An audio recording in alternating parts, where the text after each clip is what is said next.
बिस्मिल्लाहिर्रहमानिर्रहीम, अस्सलाम वालेकुम। आज मैं बना रही हूँ काली मिर्चों की चिकन कढ़ाई, जो बहुत ही मज़ेदार और बहुत ही लजीज है। जब ये आप खाएंगे तो आपको बहुत ही मज़ा आएगा और बहुत थोड़ी चीज़ों से घर में ही बहुत अच्छी होटल वाली आपको काली मिर्चों की चिकन कढ़ाई खाने को मिलेगी। 700 ग्राम मैंने ये चिकन लिया है, तकरीबन 3 पाव आप समझ लीजिए मैंने चिकन लिया, जिसे मैंने सिरका लगा के बहुत अच्छी तरीके से धो लिया है ताकि इसका सारा खून और उसकी जो महक है वो निकल जाए। 4 मैंने मीडियम साइज़ के टमाटर लिए हैं और उन्हें मैंने ग्राइंड करके उनकी प्यूरी बना ली है। ये अदरक है जो मैं जब चिकन तैयार हो जाएगा उस वक्त डालूँगी। 1 इंच का टुकड़ा है। ये 8 मैंने हरी मिर्ची हैं जो मैंने बारीक बारीक काट ली हैं। और ये मक्खन है जिसे मैं जब चिकन तैयार हो जाएगा उस वक्त मैं इसमें डालूँगी।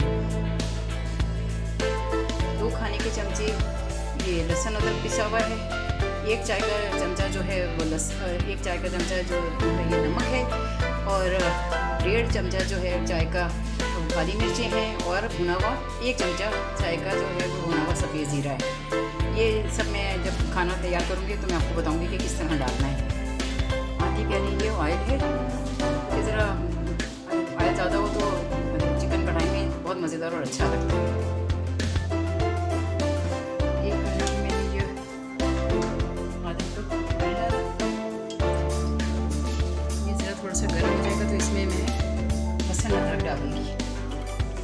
ज़रा थोड़ा सा गर्म हो जाएगा तो फिर इसमें ज़रा लहसुन अदरक डाल के थोड़ा सा भून के फिर इसके बाद इसमें मैं चिकन डालूँगी। तेल मेरा गर्म हो गया था, इसमें ये लहसुन अदरक डाल दूँगी। इसे थोड़ा सा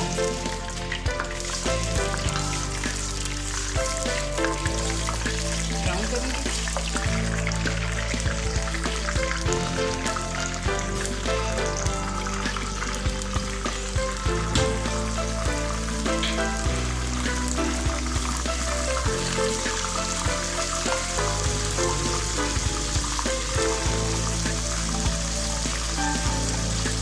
मैंने ये थोड़ा सा सफ़ेद ज़ीरा भी डाला।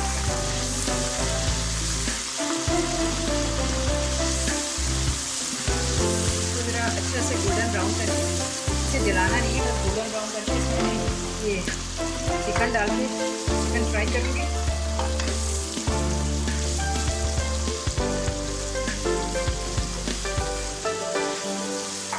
चिकन को उस वक्त तक फ्राई करना है जब तक इसका कलर ना चेंज हो जाए और इसका ये जो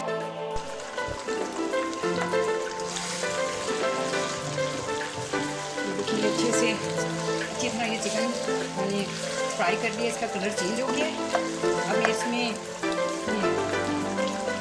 1 चमचा चाय का नमक डालूँगी और ये काली मिर्चें 2 चाय का चम्मच है, क्योंकि इसमें सूख मिर्च नहीं जाएगी इसलिए इसमें ज़रा थोड़ी क्वांटिटी ज़्यादा रखें ताकि इसमें ज़रा अच्छा सा टेस्ट आए। मैंने 2 डाली, आप 1.5 और 1 भी डाल सकते हैं। और 1 चाय का चमचा ये भुना हुआ सफ़ेद ज़ीरा है, इसको डालो और फिर इसको भी अच्छे से पहले फ्राई कर लिया ताकि इसमें ज़रा इसका जायका आ जाए। क्योंकि ये काली मिर्चों की है इसलिए इसमें ज़रा काली मिर्चें मैंने ज़्यादा डाली हैं।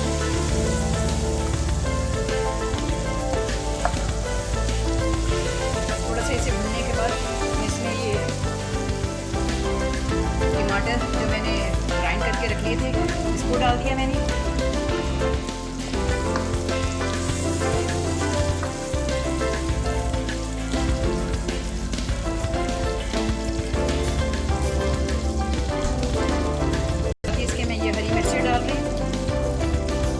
जब ये इसका पानी खुश्क हो जाएगा उसके बाद मैं इसमें थोड़ी सी सूखी मेथी डालूँगी। अगर तो आपके पास मौजूद हो तो आप डाल दें, नहीं तो कोई ज़रूरत नहीं है। लेकिन इसमें ज़रा थोड़ा सा उसकी खुशबू अच्छी आ जाती है और जब ये भुनने लगेगा तो मैं इसमें मक्खन भी डालूँगी। लेकिन मैं अब इसे छुपा देती हूँ ताकि इसका पानी थोड़ा खुश्क हो जाए। उसके बाद मैं आपको बताती हूँ कि इसकी क्या शक्ल निकलेगी।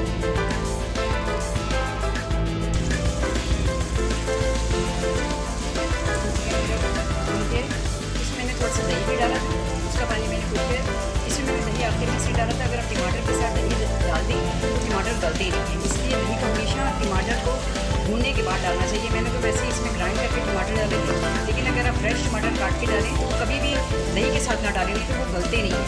अब मैं इसमें थोड़ी सी कसूरी मेथी है ये थोड़ी सी डाल रही हूँ। ये जब दम होगा ना तो उसके साथ ये इसकी खुशबू बड़ी अच्छी आएगी।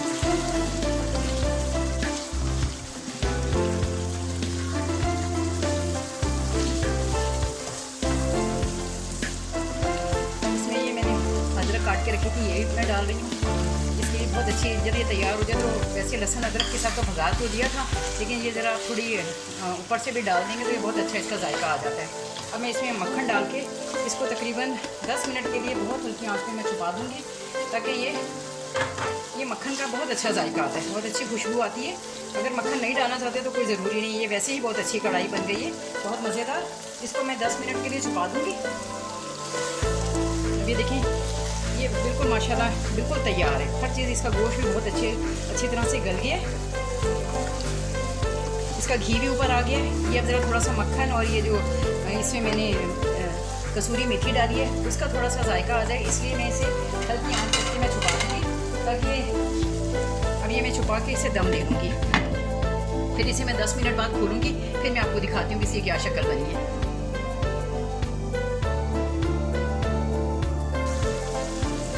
अल्हम्दुलिल्लाह ये मेरी कढ़ाई तैयार हो गई है काली मिर्चों के साथ।